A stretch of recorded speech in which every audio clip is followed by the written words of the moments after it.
Hello, welcome, সবাইকে স্বাগতম।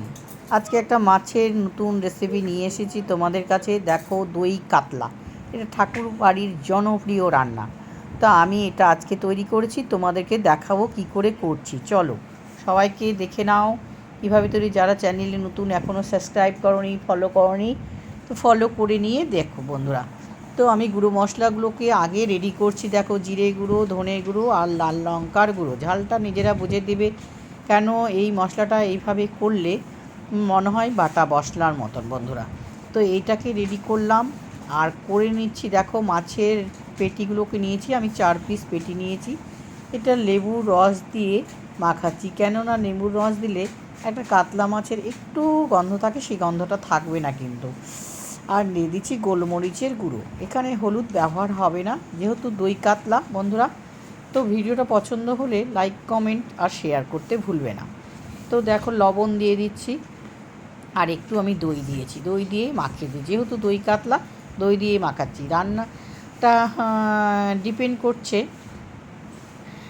সব কিছু আমার উপরে, কেমন হবে বন্ধুরা তোমরা দেখতে থাকো।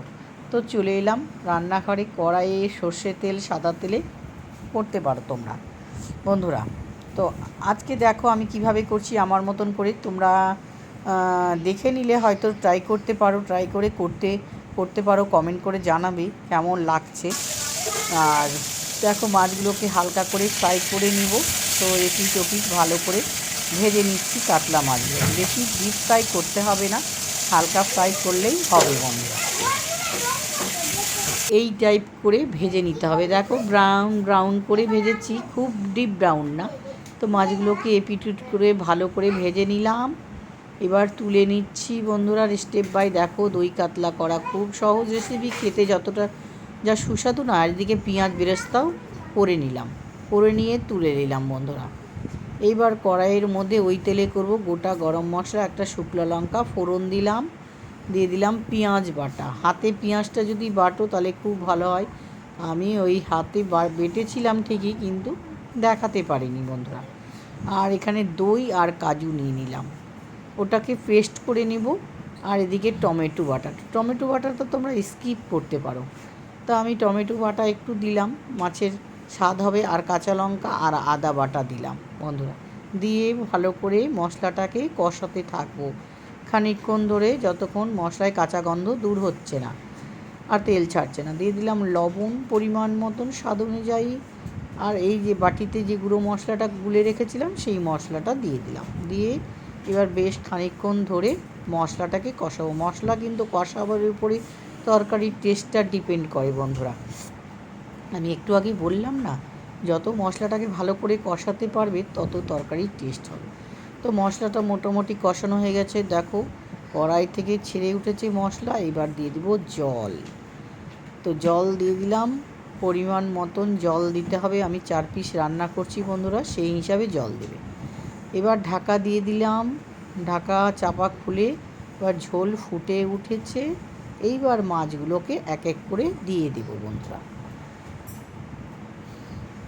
মাছগুলো দিয়ে দিলাম বন্ধুরা।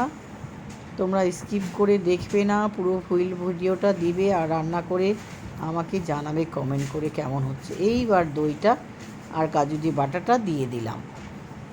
কালারটা ফ্যাকাশে এসেছে কেন? তো দই, যেহেতু দই কাতলা। একটু গরম মশলা গুঁড়ো দিয়ে দিলাম, একটু চিনি দিয়ে দিলাম টেস্টের জন্য, আর দিয়ে দিলাম ঘি। দারুণ হয়েছে।